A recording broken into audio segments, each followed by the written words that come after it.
በቤቷ የማብሰያ ክፍል በኩል ካለው በረንዳ 5ኛ ፎቅ ላይ ለጊዜው ምክንያቱ ባልታወቀ ሁኔታ ወድቃ ለሕክምና እርዳታ ወደ ሆስፒታል እየተወሰደች ባለችበት ወቅት ሕይወቷ አልፈዋል። በሟች ወጣት ቀነኒ አዱኛ ዙሪያ ምርመራ እያጣራ መሆኑን አዲስ አበባ ፖሊስ አስታወቀ። በለሚ ኩራ ክፍለ ከተማ ወረዳ 3 ልዩ ቦታው ሳንሻይን ቤቶች ፊት ለፊት ከሚገኘው ውዳሴ ህንፃ ላይ ነዋሪ የነበረችው ሟች ቀነኒ አዱኛ መጋቢት 1 ቀን 2017 ዓ.ም ከሌሊቱ 10 ሰዓት አካባቢ ከቤቷ የማብሰያ ክፍል በኩል ካለው በረንዳ 5ኛ ፎቅ ላይ ለጊዜው ምክንያቱ ባልታወቀ ሁኔታ ወድቃ ለሕክምና እርዳታ ወደ ያኔት ሆስፒታል እየተወሰደች ያለችበት ወቅት ሕይወቷ እንዳለፈ ፖሊስ ገልጿል።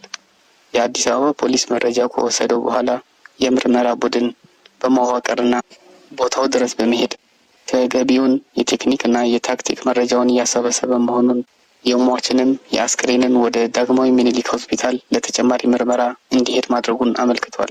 ሟች ቀነኒ በወቅቱ ከበረንዳ ላይ በወደቀችበት ሰዓት ፖሊስ በቤቱ ውስጥ የነበረውን ባለቤቷ ድምፃዊ አንዱዓለም ጎሳን በቁጥጥር ስር በመዋልም ምርመራ እያጣራ መሆኑን ገልጿል። በቀጣይ የመጨረሻውን ምርመራ ውጤት ለሕዝቡ ይፋ እንደሚደረግ ያስታወቀ ሲሆን በተለያዩ ማህበራዊ ድረገጾች ላይ ከፖሊስ የወንጀል ምርመራ ውጤት በፊት የሚናፈሱ መረጃዎች ተገቢነት የሌላቸው ናቸው ብሏል። ከዚህ ባሻገር የሚናፈሱት መረጃዎች በምርመራ ሂደቱ ላይ የሚያስደርዳውን አሉታዊ ተጽዕኖ በመገንዘብ የተሳሳተ መረጃ የሚያስተላልፉና የሚያሰራጩ ግለሰቦች ከድርጊቱ እንዲቆጠቡ የአዲስ አበባ ፖሊስ አሳስቧል።